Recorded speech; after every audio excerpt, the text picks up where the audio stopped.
Bien, ¿cómo están jóvenes? Continuando con las clases teóricas virtuales, vamos a continuar esta parte de antimicrobianos, en el cual es la continuación de los dos temas anteriores con respecto a los antimicrobianos. Ecosistemas de la cavidad bucal, composición microbiana. Bueno, como historia conocemos, o bueno, es bueno recordar, ¿no es cierto?, de W. Miller en 1890, dentista alemán, considerado como el padre de la microbiología oral, ha hecho muchos estudios al respecto. En cuanto a Koch, cultivó bacterias de infecciones endodónticas y describió su asociación con periodontitis apical.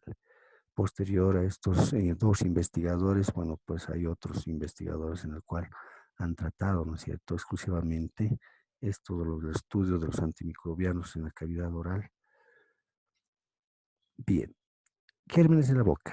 En la cavidad oral representa el 26% del microbioma humano, considerando que en nuestro cuerpo existen gran cantidad de gérmenes, considerando, ¿no es cierto?, los pliegues anatómicos naturales del cuerpo humano, así como los orificios naturales que tiene el cuerpo humano, ¿sí? Y bueno, pues en la cavidad oral representa el 26%, es una cantidad un tanto importante. La boca alberga alrededor de 700 especies de bacterias, sin contar los virus y algunos hongos, entre otros. ¿Cómo se adquieren las bacterias que estarán con nosotros, si bien temporalmente o de por vida? En sí, los microorganismos colonizan las superficies orales humanas en cuestión de horas después del parto, además de otras regiones del cuerpo. Durante el desarrollo postnatal, los cambios fisiológicos como la erupción de los dientes primarios y sustitución de la dentición primaria con dentición permanente alteran en gran medida los hábitats microbianos. Es decir, en sí, en estas manifestaciones un tanto fisiológicas, ¿sí?, hace de que cambien, ¿no es cierto?, el tipo de cepas, el tipo de agente microbiano, ¿no es cierto?, en cuanto a cantidad incluso, y también entre otras que puedan estar en la clasificación que vamos a ver más adelante. Con respecto a la inmunidad, la microbiota juega un papel fundamental en la inducción, la formación y la función del sistema inmune del huésped. Desde luego, ¿no es cierto? Cuando ya contamos con estos gérmenes en nuestro organismo, bueno, pues empieza a regularse nuestro sistema inmune en sí, de acuerdo a la presencia de alguno u otro tipo de germen. Y por esa razón es importantísimo, ¿cierto?, tomar en cuenta esta parte de la inmunología, ¿sí? Ya que se debe estimular al final. Es mejor estimularla, ¿no es cierto? Y todo el tiempo hemos estado estimulando. Y bueno, pues el resultado final, ¿no es cierto?, es la defensa al final. En la saliva, una función importante de las proteínas salivales es interactuar con los microorganismos que entran en la cavidad bucal. La microbiota salival está compuesta por bacterias indígenas que son específicas para cada persona, exhibiendo estabilidad a largo plazo. Pero cambios estructurales en la cavidad bucal, como pérdida de los dientes, la gingivitis, la alveolitis, periodontitis, entre otras, pueden producir estos cambios psicológicos. Es decir, tener otros tipos de bacterias, ¿no es cierto? O adquirir otros tipos de bacterias, entre las que no estaban, ¿no es cierto? Y bueno, pues, y estos hechos fundamentales en cuanto a las patologías, ¿no? Y puede hacer de que cambien, ¿no es cierto?, este ecosistema, por decirlo, ¿no es cierto? Bien, la composición bacteriana de la saliva. Si bien sabemos que hay más de 700, ¿no es cierto?, tipos de bacterias, entre las más comunes, las que están en mayor cantidad y las que más provocan problemas en la salud oral, está obviamente el Streptococcus mitis, los Streptococcus mutans, ¿no es cierto?, que son patógenos cariógenos, ¿no es cierto?, entre otras que están en la presentación. Son varios tipos de bacterias. Bueno, en la mucosa bucal, en la boca de un bebé, solo hay superficies mucosas expuestas al flujo del fluido salival de donde pueden adquirir las bacterias como el Streptococcus mutans.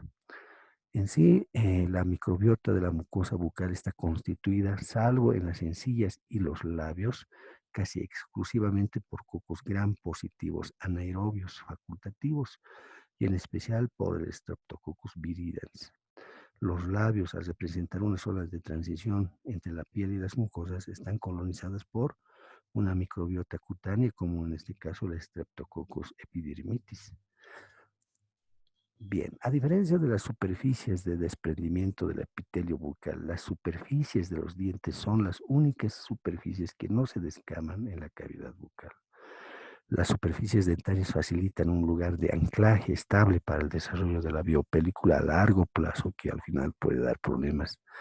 En los surcos gingivales sanos, menos de 4 milímetros de profundidad, predominan los proteobacterias, en particular el gamma proteobacteriae del género Acinetobacteriae Meopilos adiutomae, la moraxela. Bien, bueno, considerando todo lo anterior, en sí lo que se quiere es erradicar las que van a causar patología infecciosa en la cavidad oral.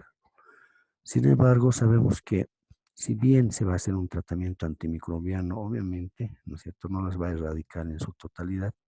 Prácticamente esto va a coadyuvar a la curación, pero no nos estamos librando de los gérmenes que están presentes en la cavidad oral. Bueno, las categorías de antimicrobianos en sí tenemos dos grupos, ¿no es cierto? Los bactericidas y los bacteriostáticos. Considerando que algunos grupos de medicamentos, de acuerdo a la dosis, primero son bacteriostáticos y de acuerdo a la dosis son bactericidas. De los bactericidas hablamos de los beta-lactámicos. En el grupo de los beta-lactámicos que están las penicilinas, las cefalosporinas, los más importantes, los carbapénicos y los monobactámicos también. El otro grupo, ¿no es cierto?, que son bactericidas, los aminoglucósidos, los glucopéptidos, la vancomicina, la teicoplamina y las quinolonas y la fosfocina. En sí, los aminoglucósidos, la gentamicina, tobramicina y todo lo que corresponde a este grupo, más que todo actúan sobre genes gram negativos y algunos anaerobios. Si bien su utilidad, ¿no es cierto?, puede estar de acuerdo al germen, en sí, a la etiología en sí. De las quinolonas en sí, las fluoroquinolonas, ¿no es cierto?, los dos representantes, la ciprofloxacina y la norfloxacina, que en algún momento se debe emplear en odontología, ¿no es cierto?, en infecciones un tanto severas. En cuanto a los bacteriostáticos, las sulfamidas, la clindamicina, los macrólidos, las tetraciclinas y el cloramfenicol. En sí, los macrólidos y las tetraciclinas juegan un papel importante, ¿no es cierto?, en la patología oral infecciosa, como también veremos más adelante. Bien, si bien ya sabemos, ¿no es cierto?, la parte general en cuanto al comportamiento del cuerpo con los antimicrobianos, y sí, así como también, ¿cierto? Tenemos que considerar la concentración inhibitoria mínima. En sí es la concentración mínima que debe alcanzar el antibiótico en la sangre para inhibir el crecimiento bacteriano. En sí es 0,05 microgramos por ml. Si hablamos, ¿no es cierto?, de los antibióticos en el cual van a ejercer su actividad. La concentración bactericida mínima es la concentración mínima que debe alcanzar el antibiótico en la sangre para matar la bacteria. Estamos hablando de 1,2 microgramos por ml. Desventajas de las combinaciones de agentes antimicrobianos. Bien, sabemos que en algún momento, de repente, en un paciente específico, quizás no se tenga un efecto, bueno, pues un resultado, en sí un resultado favorable en cuanto a la medicación. de repente fracasemos en la terapéutica. Si bien algunas veces un profesional opta por utilizar u otro antibiótico o otro antimicrobiano, y en este caso ya sería asociar. Hay que darle el tiempo pertinente a cada medicamento, el tiempo necesario a cada medicamento. No es empleable, es decir, no es recomendable usar 2 o 3 antibióticos al mismo tiempo. Por ejemplo, puede causar esto el aumento de la toxicidad, ¿no es cierto? Considerando que cada uno de los antimicrobianos tiene sus características propias en cuanto a su toxicidad. Por otro lado, el aumento considerable de los costos, ¿no es cierto? Un costo innecesario.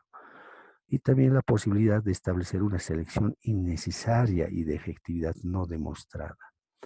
Y también la posibilidad de seleccionar una asociación antagónica, en el cual si empleamos un fármaco y antibiótico y otro, en el cual de repente pueda generarse antagonismo entre ambas y no tener, obviamente, el éxito terapéutico que se requiere o se busca. Las ventajas y las desventajas y ventajas de la quimioprofilaxis. Además de la flora normal de los pacientes que juega un rol protagónico en la defensa y prevención de la colonización o infección por organismos patógenos, la quimioprofilaxis puede destruir estas defensas y resultar muy perjudicial.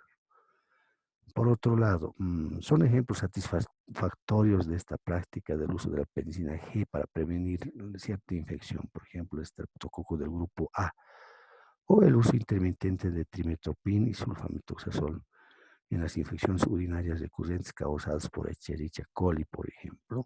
¿Sí? Si bien puede ser justificado, ¿no es cierto?, el uso de quimioprofilaxis, por ejemplo, en medicina para prevenir la endocarditis en pacientes con lesiones estructurales del corazón, una patología en este caso, ¿no es cierto?, de destrucción crónica a nivel de las válvulas del corazón sobre todo. Entonces, como que se requiere en este caso utilizar, ¿no es cierto?, algún medicamento, en este caso un beta-lactámico, sometidos por ejemplo, sometidos a procedimientos invasivos, ¿no? En caso de odontología, por ejemplo, ¿no?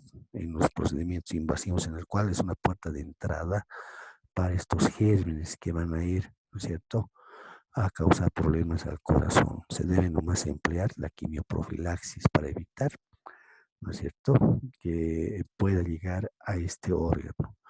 Los estreptococos de la boca, los enterococos del tracto intestinal o genitourinario, los estafilococos de la piel son propensos a producir endocarditis. A la quimioprofilaxis dirigida directamente contra estos organismos está plenamente justificada por esa razón. La quimioprofilaxis siempre debe utilizarse inmediatamente antes de proceder quirúrgico, ya que está plenamente demostrado que el uso prolongado de los antibióticos puede considerar corrosión por gérmenes resistentes. Bien. En este cuadrito resume, ¿no es cierto?, el mecanismo de acción de cada uno, de cada grupo de medicamentos, ¿no es cierto? Van a llegar a los organelos de la bacteria, es decir, a distintas partes de la misma anatomía del cuerpo de la bacteria en sí. Por ejemplo, ¿no es cierto?, considerando los sitios de acción de antimicrobianos y los antifúngicos. Cuando hablamos de inhibición de los metabolitos, por ejemplo, cuando estas que actúan sobre la tetrahidrofolato, las sulfonamidas, por ejemplo, y las diaminopirimidinas. La inhibición de los ácidos nucleicos, por ejemplo, las quinolonas y el ácido nalidíxico, las fluoroquinolonas, las rifamicinas, la novobiosina, la grisofulvina y los antivirales actúan sobre el ADN. La interferencia del sistema enzimático bacteriano, por ejemplo, los nitrofuranos, ¿cierto? La nitrofurantoína, por ejemplo, y las que inhiben la síntesis de la pared celular. Hablamos de las penicilinas, las cefalosporinas, los glicopéptidos, los monobactámicos, las fosfomicinas, la bacitracina, los antimicóticos, los imidazoles, por ejemplo.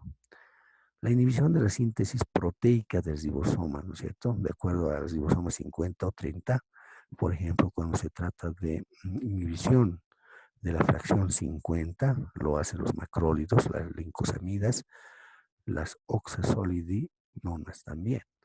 Y si se trata de la fracción 30, por ejemplo, las tetraciclinas y los aminoglucósidos, así como los aminociclitores. La alteración de la permeabilidad de la membrana celular o inhibición del transporte con las polimixinas, la colistina, la anistatina, la anfotericina B. Sabemos que, o vamos a enterarnos, ¿no es cierto?, en esta clase en el cual la asociación de dos grupos de medicamentos pueden hacer de que tengamos, ¿no es cierto?, un éxito terapéutico, por ejemplo, el uso de la bacitracina, ¿no es cierto?, la nistatina, así como también el empleo asociado de ciertos medicamentos como las diaminopirimidinas y las sulfonamidas, por ejemplo, ¿sí?, que pueden ser beneficiosos en algún momento y en algún sentido también. Bueno, sí, como sabemos por microbiología, bueno, pues las características de los gran positivos y de los gran negativos, ¿no es cierto?, es de particular importancia para su estudio, ya que los gran negativos son un tanto más problemas que los gran positivos. Y además, entre ambos, ¿no es cierto?, producen la beta-lactamasa, una enzima, ¿no es cierto?, que está destinada a destruir la actividad o inhibir la actividad de los beta-lactámicos. Hablamos de las penicilinas y de las cefalosporinas. Por esa misma razón, ¿no es cierto?, se debe considerar emplear algún coadyuvante para poder inhibir a estas enzimas y que el antimicrobiano ejerza su acción y destruya, ¿no es cierto?, o inhiba el desarrollo poblacional de estas bacterias o de estos gérmenes. Por más sabemos que los gram positivos tienen una característica interesante en su pared. Por ejemplo, la capa de peptidoglucano es más gruesa, ¿no es cierto?, con respecto a lo que son los gram negativos. Y los gram negativos sabemos que tienen dos membranas al final, además de contar con lipopolisacárido O y lípido A también, ¿cierto? Y obviamente, ¿no es cierto?, las características propias de cada una de ellas y el comportamiento con los diferentes antimicrobianos son objeto de estudio. Bueno, hablar de los betalactámicos es hablar de las penicilinas y las cefalosporinas. Estas forman el grupo de antibióticos más amplios en número y de mayor importancia en el tratamiento de las enfermedades infecciosas, que si bien en sus primeros años de existencia se extendía con un gran espectro antimicrobiano, en la actualidad tiene uso muy específico y limitado, ya que muchos gérmenes han hecho resistencia, ¿no es cierto? El nombre que agrupa a penicilinas y cefalosporinas se debe a la existencia de un anillo penicilánico o núcleo cefalosporino beta-lactámico en la molécula de todos los derivados. Por eso ese es el motivo por el cual se denominan beta-lactámicos estos dos grupos, las penicilinas y las cefalosporinas. Bien, si hablamos de las penicilinas, sabemos, ¿no es cierto?, por historia, que en 1928 Alexander Fleming, este investigador que era bueno, pues el que se conoce que era un poco descuidado, mientras estudiaba cultivos de Staphylococcus en el laboratorio del estado de Maris del Hospital de Londres, observó que mohos contaminantes de los cultivos producían lisis bacteriana. Además, caldos en los que había crecido este moho resultaban extraordinariamente resistentes a la contaminación por otros microorganismos. Como el moho pertenecía al género Penicillium, en este caso Penicillium notatum, Fleming denominó esta sustancia como penicilina. Esa es la historia de la penicilina. ¿Cuál es el mecanismo de acción? Bueno, pues actúan sobre varias enzimas que intervienen en la síntesis de la pared celular.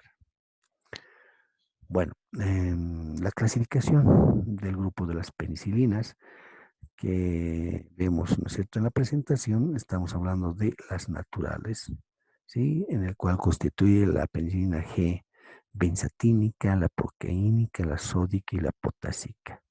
Las naturales generalmente son las que se administran por vía parenteral en la mayoría de los casos, considerando que cada una tiene sus propias características. Por ejemplo, la penicilina G benzatínica es de depósito, que va a actuar, ¿no es cierto?, durante varios días, va a estar presente en la sangre por mucho tiempo, hasta el final en el cual se va a excretar.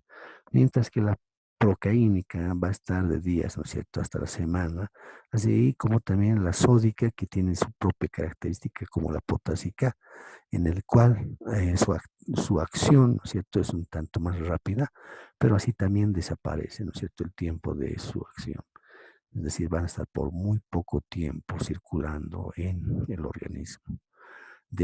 Por esa razón es de que algunos laboratorios han podido, ¿no es cierto?, utilizar los tres al mismo tiempo, ¿no?, para tener un efecto inmediato y retardado. Hablamos del triapen, ¿no es cierto?, el triapen.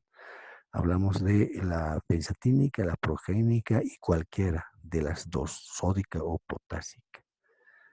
Sin embargo, los ácidos resistentes, por ejemplo, la penicilina B, como su nombre indica, son el grupo de penicilinas en el cual no le causa daño la acidez gástrica. Por ejemplo, las naturales no se pueden administrar por vía oral porque el jugo gástrico destruye ¿no es cierto?, a este tipo de preparación de las naturales. En sí, la penicilina B tiene esa característica, ¿no es cierto?, de no ser destruido por el jugo gástrico, por eso se denomina como ácidos resistentes. Y se puede emplear en odontología, ¿no es cierto?, que viene de 500 miligramos cada 8 horas o como también cada 6 horas. Es una de las penicilinas que puede utilizarse en odontología. Por ejemplo, los resistentes a la beta-lactamasa.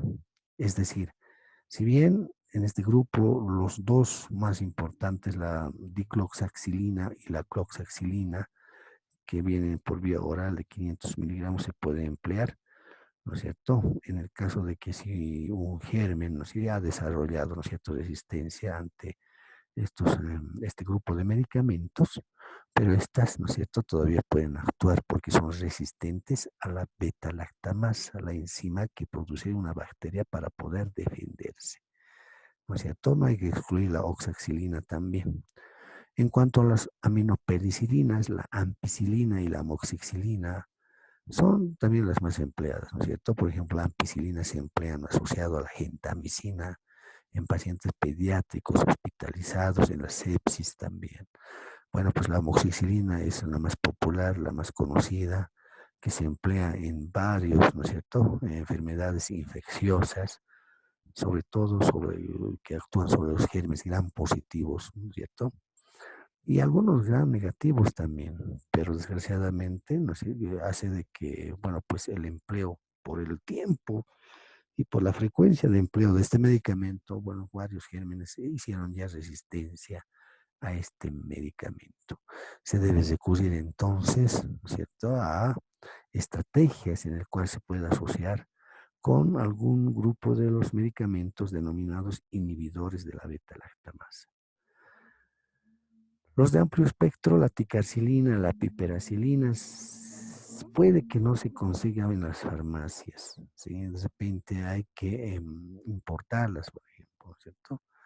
Bueno, pues su uso en odontología no es dable, ya que lo que se requiere es de que el paciente tenga acceso inmediato a los medicamentos, así como también los otros grupos, ¿no? La carboxipenicilinas, por ejemplo, las uredopenicilinas, así como también la etoxinaftilpenicilinas.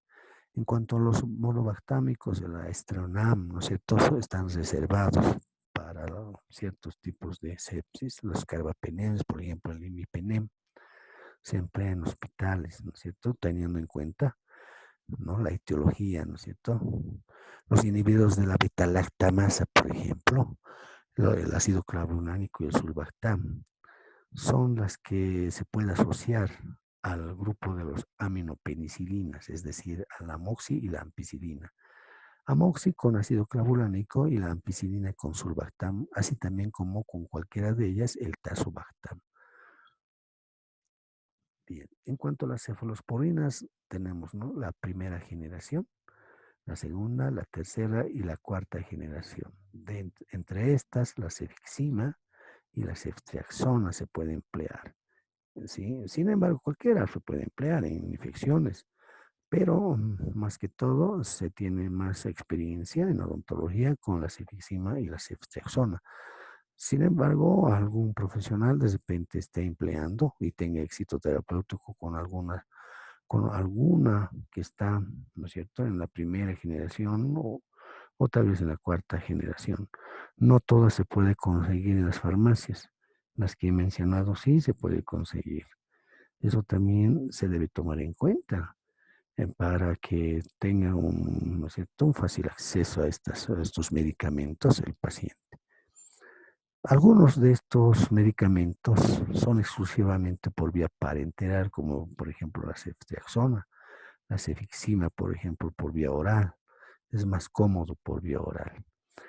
Sin embargo, en hospitales se puede emplear, ¿no es cierto?, de acuerdo a la patología, de acuerdo al grado de sepsis que presente un paciente. Y obviamente se debe tomar en cuenta este grupo de medicamentos que se puede emplear en caso de no poderse conseguir las penicilinas. Y este grupo de medicamentos, las cefalosporinas, bueno, pues están en el mismo grupo, son inhibidores también de la síntesis de la pared bacteriana como mecanismo de acción. Son los betalactámicos. Bien, la síntesis de la pared celular, la pared bacteriana, lo hace por cuatro fases. En sí actúan, ¿no es cierto?, varias moléculas y hacen de ladrillo, por ejemplo, la N-acetilglucosamina y la N-acetilmurámico, además de varios aminoácidos que forman la pared bacteriana. En sí, la biosíntesis se da en cuatro fases, utilizando, por ejemplo, o el empleo, por ejemplo, del bactoprenol en la fase 2. En sí, el bactoprenol es la que se encarga de movilizar estas sustancias, estas moléculas, para que pueda sintetizarse la pared bacteriana. Considerando que en la fase 3, ¿no es cierto?, conocido como la polimerización propiamente dicha, en la que una unidad básica que se encuentra unida a la membrana por el bactoprenol se transfiere a un punto de crecimiento de la mureína. La mureína se encuentra sometida a un equilibrio fisiológico de biosíntesis y degradación que es esencial para muchos aspectos de la vida bacteriana. Por ejemplo, en la fase 4, el producto de las reacciones descritas hasta ahora sería un polímero lineal de unidades, ¿no es cierto?, N-acetilglucosamina y N-acetilmurámico, pentapéptido alternantes, pentapéptido, estamos hablando de aminoácidos. En resumen, en resumen de esta síntesis de la pared es que imaginemos que hay dos albañiles. Una que está trabajando con los ladrillos y cemento, construyendo, ¿no es cierto?, la pared. Y hay otro albañil que la destruye. Mientras que el que construye realiza ya 10 filas, el que destruye le quita 2 filas o 3 filas de lo trabajado. Pero el que preponderantemente está en progresión es el que construye. En este caso, la actividad de las penicilinas es que destruya a los que están sintetizando la pared, es decir, el albañil que está ordenando, ¿cierto? Está colocando los ladrillos. Y sin contar con este albañil en el cual construía, el que destruye hace el trabajo al final en el cual destruye toda la pared realizada recientemente. Bueno, es un ejemplo, ¿no?, de cómo ocurre, ¿no es cierto?, la síntesis de la pared bacteriana. Bueno, acción de los betalactámicos. La actividad de los betalactámicos se debe principalmente a la inhibición que produce a partir de la reacción de la transpeptidación en la fase 4 de biosíntesis de la mureína, como se vio anteriormente en sí, el ejemplo que les daba. ¿Sí? Bien. Si bien los organismos gram positivos, la pared celular de estructura mucho más simple que de los gram negativas, y es permeable a las moléculas polares. En sí, en resumen, los betalactámicos no actúan la mayoría sobre los gérmenes gram negativos, lo hacen sobre todo sobre los gérmenes gram positivos. Por esta razón, por ejemplo, en bacterias gram negativas existe una membrana externa que constituye una fuerte barrera para la entrada de solutos polares, como lo que es los betalactámicos. En la membrana externa de estas bacterias y en las micobacterias se encuentran unas proteínas denominadas porinas, que son proteínas integrales de la membrana y que contienen un poro de carácter hidrófilo que permite el paso de compuestos polares por difusión. La mayoría de los betalactámicos atraviesan la membrana externa para alcanzar su sitio de acción en la membrana citoplasmática a través de las porinas. Pero más adelante veremos que a veces no va a poder pasar por estas porinas, ya que a la bacteria misma altera, ¿no es cierto?, esta parte de las porinas y es una forma de defenderse, ¿no es cierto? Es un mecanismo de resistencia que genera una bacteria al final. Por esa misma razón, resumimos, ¿no es cierto? Vamos a resumir. Los mecanismos de resistencia a los beta-lactámicos se puede clasificar en tres tipos, ¿sí? Es decir, una bacteria se defiende de tres formas.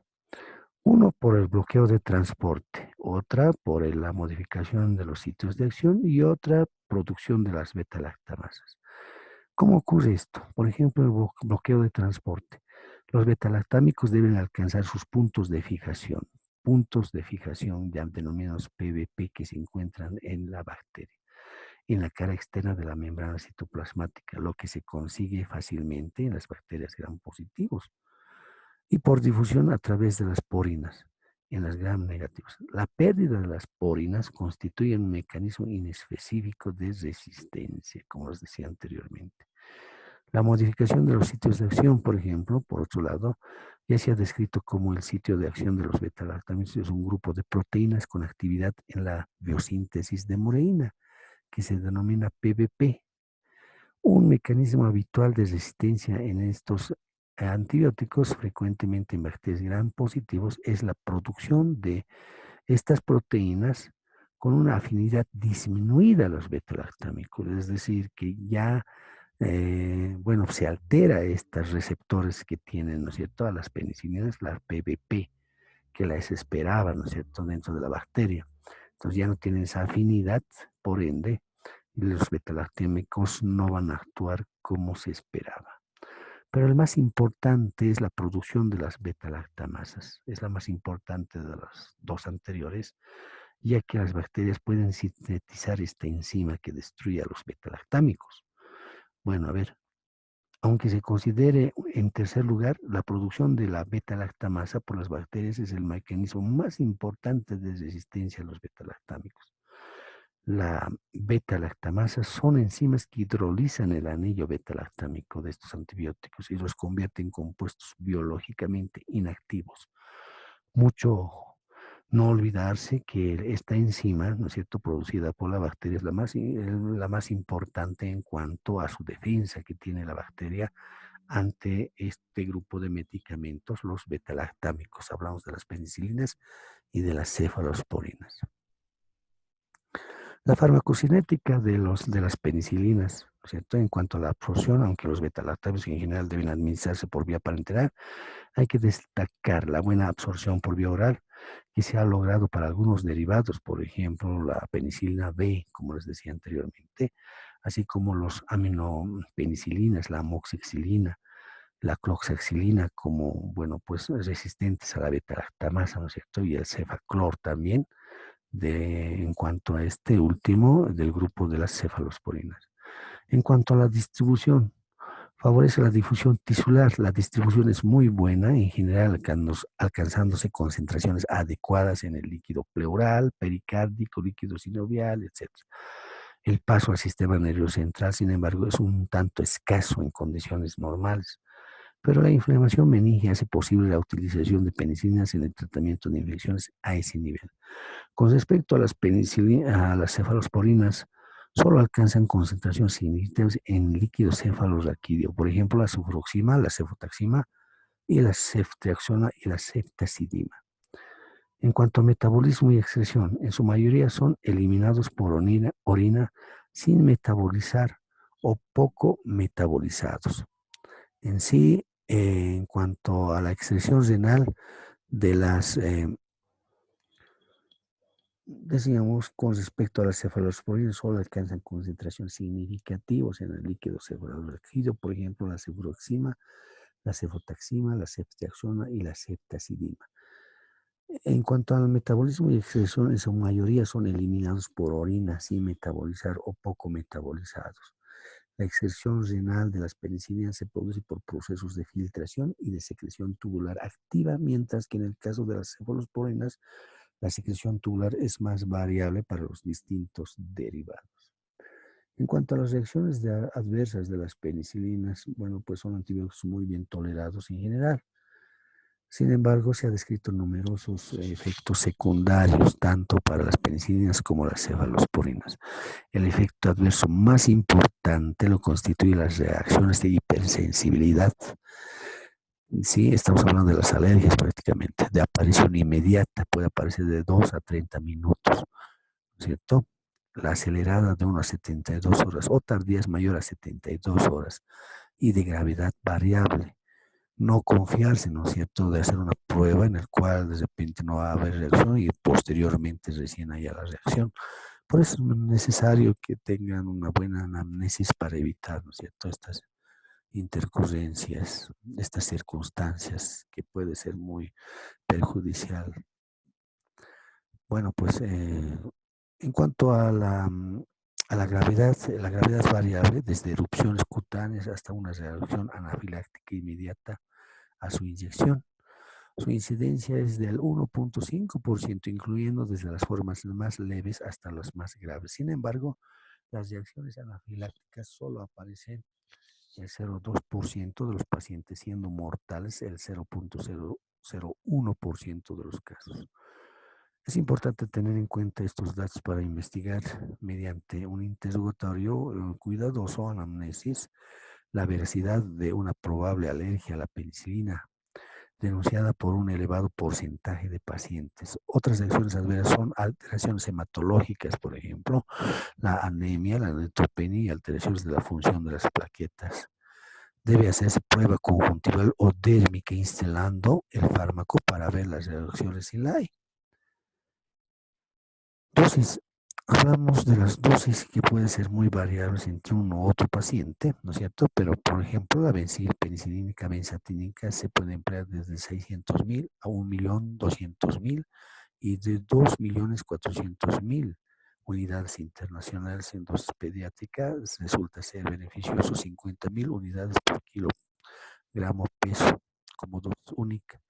La penicilina B, por ejemplo, viene en cápsulas de, ¿no es cierto?, 1.500.000 unidades internacionales y en suspensión de 400.000 unidades internacionales cada 5 ml. Así como la benzilpenicilínica procaínica, por ejemplo, que generalmente viene de 400 o de 800.000 unidades internacionales. Dosis adultos hasta 1.200.000 unidades día. Dosis única o fraccionada cada 12 horas. Las dosis pediátricas desde 50.000 a 100.000 unidades internacionales kilogramo peso día. La dosis única o fraccionada cada 12 horas, ¿no es cierto? Niños con peso superior a 30 kilogramos, dosis igual a la del adulto, duración de tratamiento debe ser 7 días. Bueno, utilizar para inyectar las agujas largas de 9 décimas de calibre, de 21, de 20 y 18 G. Es decir, ese es el calibre, ¿no es cierto? De la G, de cuántos G vienen, gauges. G es gauges. Por ejemplo, la intramuscular es de cono verde, de 21 G. Entonces se puede emplear las de 18, por ejemplo, que son las más gruesas. Mientras más el número sea mayor, es más delgada y cuanto el número es menor, es más gruesa. La 18 es más gruesa, la 16 mucho más y así sucesivamente, considerando que 21G es el cono verde, el más común que está, bueno, que se vende en las farmacias para intramuscular. Es 21G. Mucho ojo, hay que tener muy buena técnica para administrar penicilinas, ¿no es cierto? Las razones son en el cual el producto mismo, ¿no es cierto?, se tapona, hace que se tapone en el lumen de la aguja. Y eso es lo que hay que evitar. Se puede cambiar la aguja una vez absorbida, ¿no es cierto?, que esté dentro de la jeringa y se puede cambiar la aguja. Bueno, pues hay que tener mucho cuidado con este hecho. Bien, en cuanto a las penicilinas naturales, tenemos, ¿no es cierto?, la primera generación, que son más baratas, más inocuas, las penicilinas G, ¿no es cierto? Hablamos de todo el grupo de las naturales, así como la penicilina B que se puede emplear, ¿no es cierto?, por vía oral, 500 miligramos. Bueno, pues son activas contra qué? Contra cocos gram positivos y algunos no anaerobios, que es importante, ¿no es cierto?, en odontología. Es decir, frente a gérmenes extrahospitalarios que ocasionan infecciones en partes blandas, piel y tejido celular subcutáneo y vías respiratorias superiores, por ejemplo, en la orofaringe. Y solo sabemos que son muy activas sobre Streptococcus, Streptococcus piógenos del grupo A, Streptococcus hemolíticos, el viridans, el pneumoniae, por ejemplo. Bien. Las infecciones dentarias, en cuanto a las infecciones dentarias, los microorganismos más frecuentes son los Streptococcus mutans, salivarios y sanguis, los lactobacilos y los anaerobios que forman la flora habitual de cavidad oral que en algún momento va a causar, ¿no es cierto?, problemas infecciosos en la cavidad oral. Todos ellos son sensibles a la penicilina, por lo que el antibiótico de elección, tanto en las infecciones secundarias a caries como en el absceso periapical, es la penicilina G proteínica. Pero también se puede utilizar, bueno, la penicilina B también se puede utilizar de 500 miligramos cada 6 horas por vía oral. Debe tomarse en cuenta algunos medicamentos, si bien con el nombre comercial son preparados magistrales cuya utilidad debe destacarse por la acción inmediata. Por ejemplo, los de depósito laboratorio IFA y Terbol con sus productos Ifacilina 633 y el fuerte 266. Cuando decimos 633 es 600.000, 300.000, 300.000 unidades internacionales. Y el 1266 es 1.200.000 de benzatínica, 600.000 de proteínica y 600.000 de sódica o quizás de potásica, cualquiera de los dos. Bueno, pues en sí esta es la fuerte, se considera el 1266.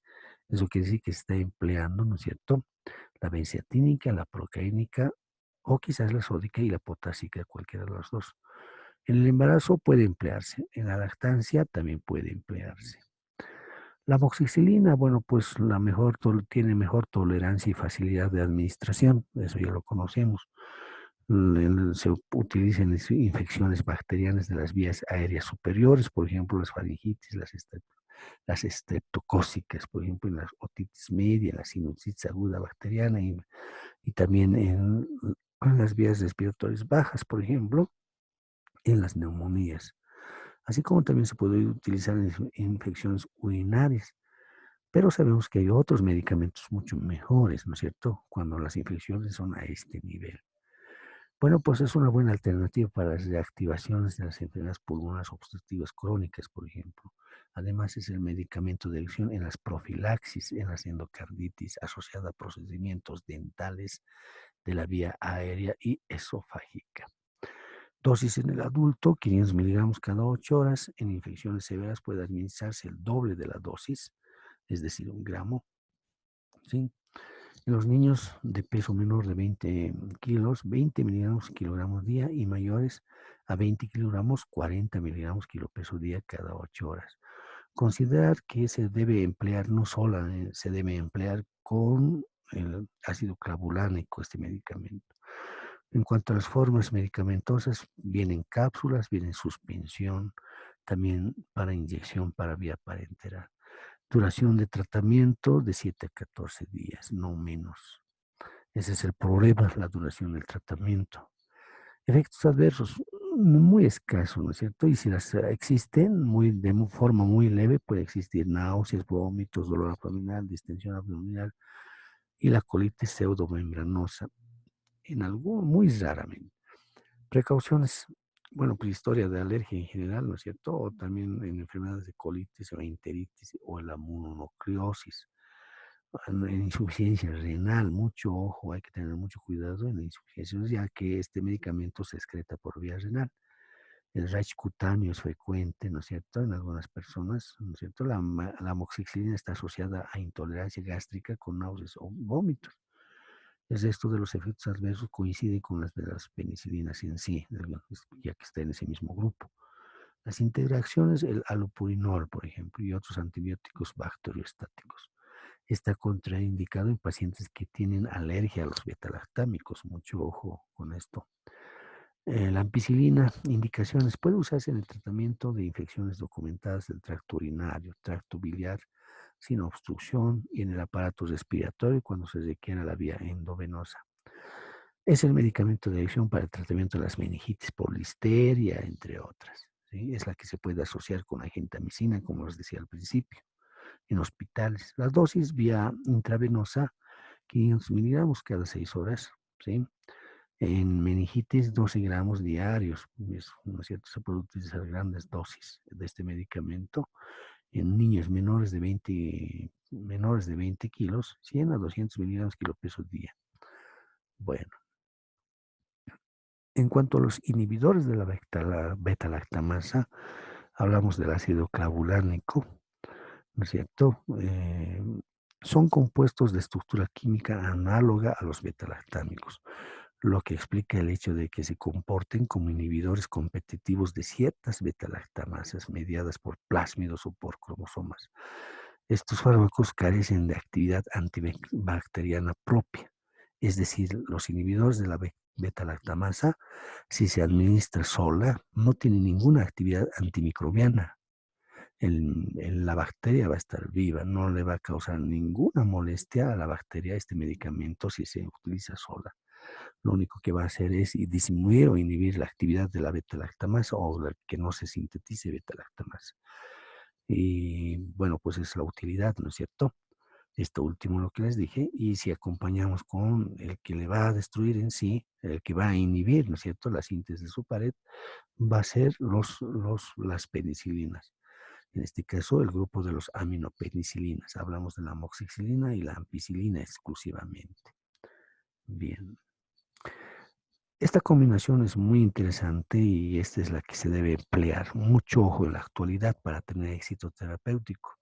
El problema de esta asociación es de que es un tanto más caro, ¿no es cierto? Sí, pero vale la pena si se debe emplear. En este caso, si bien se puede utilizar la amoxicilina, debe utilizarse 1 gramo, no 500 miligramos cada 8 horas, sino 1 gramo en sí directamente en adultos, o asociar con ácido clavulánico en sí. Indicaciones: el tratamiento de infecciones del tracto respiratorio superior e inferior debidas a Haemophilus influenzae, Mycobacterium, catarralis, infecciones polimicrobianas de la piel y partes blandas, abdomen, cabeza y tratamiento de las mordeduras humanas y animales, por ejemplo.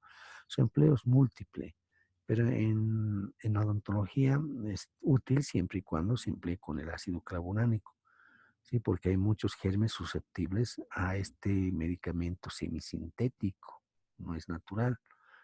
¿Sí? Estamos hablando de la amoxicilina y asociado al ácido clavulánico, que es un inhibidor de la beta-lactamasa. Mucho ojo. Dosis, bueno, pues de acuerdo, ¿no es cierto?, a la forma farmacéutica en la cual se presenta, o sea, las presentaciones en sí. Por ejemplo, este medicamento, la amoxicilina asociado al ácido clavulánico, viene para dosis pediátrica en suspensión de 250 miligramos cada 5 ml. Hay comprimidos de 500 de amoxi y 125 de ácido clavulánico. Y el fuerte, por ejemplo, de 875 de amoxicilina y 125 de ácido clavulánico, ¿no es cierto? Hay sobres, ¿no es cierto? Además, también hay viales, por cierto. Bien, indicaciones en odontología, mucho ojo. Infecciones como la estomatitis, en abscesos bucales, en las alveolitis dentales, en caries, periodontitis, gingivitis. Puede utilizarse también en pulpitis, en absceso periapical y pericoronaritis, por ejemplo. Algunos autores incluyen también la periimplantitis. El tratamiento odontológico, obturación, endodoncia, tartrectomía, etcétera. El tratamiento quirúrgico, drenaje de abscesos, desbridamiento de tejidos, exodoncias, etcétera. El tratamiento antimicrobiano, el tratamiento sistémico de soporte, ¿no es cierto? Además, puede asociarse a analgésicos antiinflamatorios. Se puede utilizar de forma profiláctica también. En cuanto a su posología, bueno, pues ya hemos descrito anteriormente. La cloxaxilina, bueno, es una penicilina resistente y es activa frente a Staphylococcus aureus, productor de beta-lactamasa. Las cepas, ¿no es cierto? La meticilina son resistentes también a la cloxaxilina. Frente al resto de los cocos gram positivos es unas 10 veces menos activa que la penicilina. Bueno, pues actúan en enterococos. Bueno, si bien los enterococos son resistentes, son activas frente a la Neisseria y nada frente a los microorganismos anaerobios. No es útil, ¿no es cierto? Prácticamente la cloxacilina se utiliza en infecciones cutáneas más que todo. En cuanto a la farmacocinética, la ingesta con comida disminuye la absorción. Dosis, la dosis, ¿no es cierto?, en el adulto de 500 miligramos, incluso 1 gramo, cada 6 horas por vía oral. Bueno, la dicloxacilina es un buen fármaco que se puede utilizar en las infecciones que son causadas por bacterias que están en la piel, prácticamente infecciones en la piel. Eh, si bien se puede utilizar, ¿no es cierto?, en infecciones producidas por Staphylococcus aureus, productor de beta-lactamasa, dada la importancia del uso de la cloxacilina en este caso. La dosis en adulto, 500 hasta 1 gramo por día, puede fraccionarse cada 8 horas, y la dosis pediátrica es de 12 a 25 miligramos kilopeso día. Formas medicamentosas, puede venir suspensión pediátrica de 125 miligramos cada 5 ml y cápsulas de 500 miligramos. Bueno, en cuanto a los beta-lactámicos y cefalosporinas, ya sabemos, ¿no es cierto?, cuáles. La cefixima y la ceftriaxona, por ejemplo, puede ser útil. La cefotaxima es ampliamente utilizado junto con su derivado, ¿no es cierto? Sí. Pero por otra parte, la ceftriaxona tiene una semivida muy larga que permite la administración cómoda de una sola vez al día.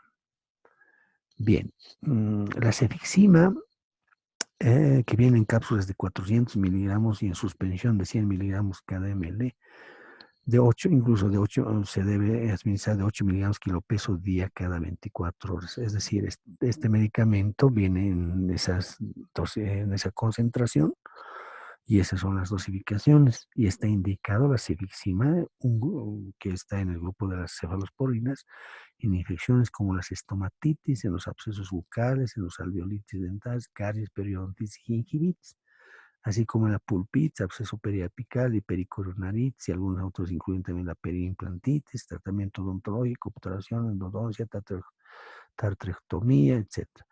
Similar, ¿no es cierto?, ¿sí?, a los medicamentos que ya había descrito anteriormente.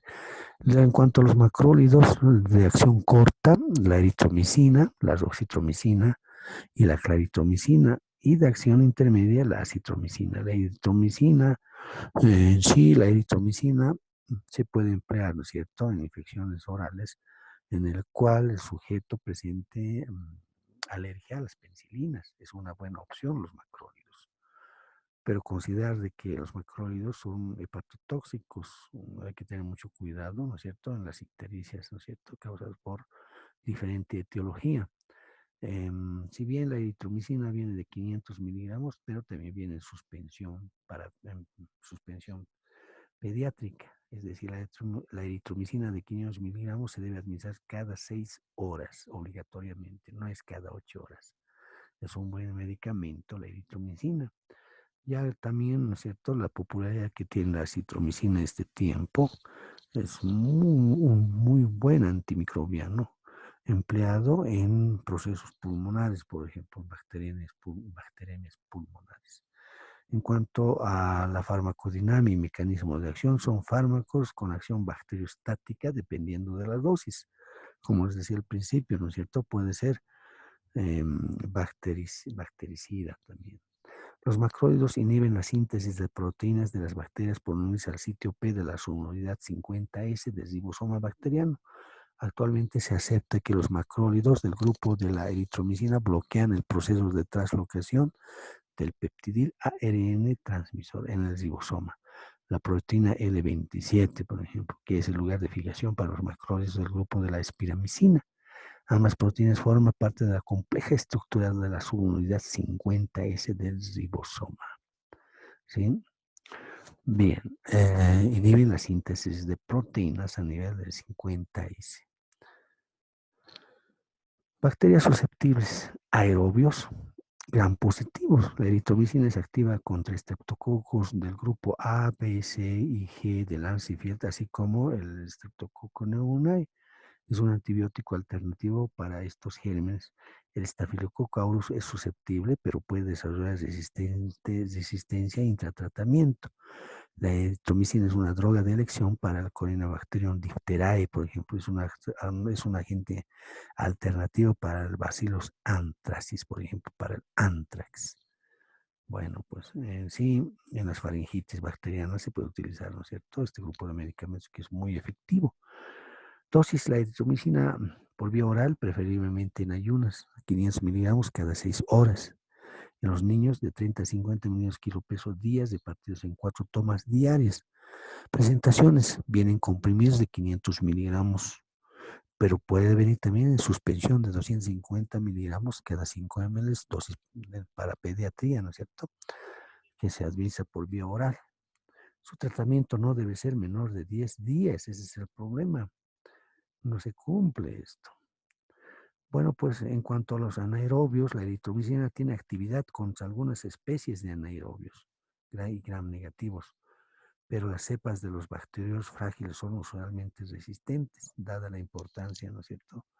Por esa característica de destruir a los anaerobios en la cavidad oral, ¿no es cierto? Podemos tener éxito terapéutico en infecciones. En cuanto a la farmacocinética, la eritromicina base se absorbe bien en la parte superior del intestino delgado, pero es destruida por el jugo gástrico, por lo que es común la administración de cápsulas con revestimiento entérico, es decir, tiene que tener una capa protectora contra el ácido del jugo gástrico, por ejemplo. La presencia del contenido gástrico en general demora la absorción de la eritromicina.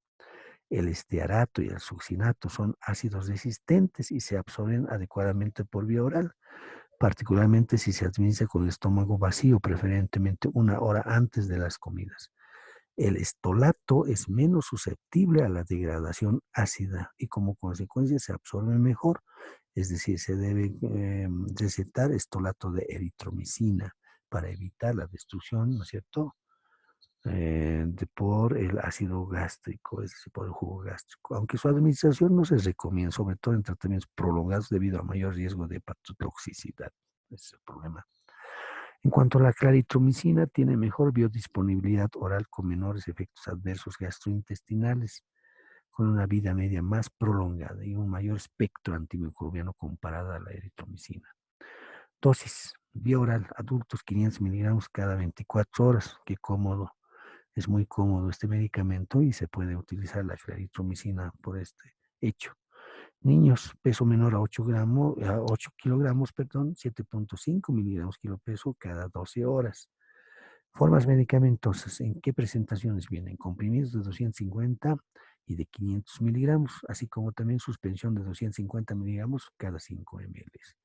La acitromicina está indicado en las uretritis debido al, ¿no es cierto?, al trachomatis, por ejemplo, las infecciones del tracto respiratorio en el caso de intolerancia a la eritromicina. Clostridium trachomatis y o alergia a penicilina también. Tratamiento combinado y prevención de infecciones por Mycobacterium avium, ¿cierto?, en pacientes inmunocomprometidos.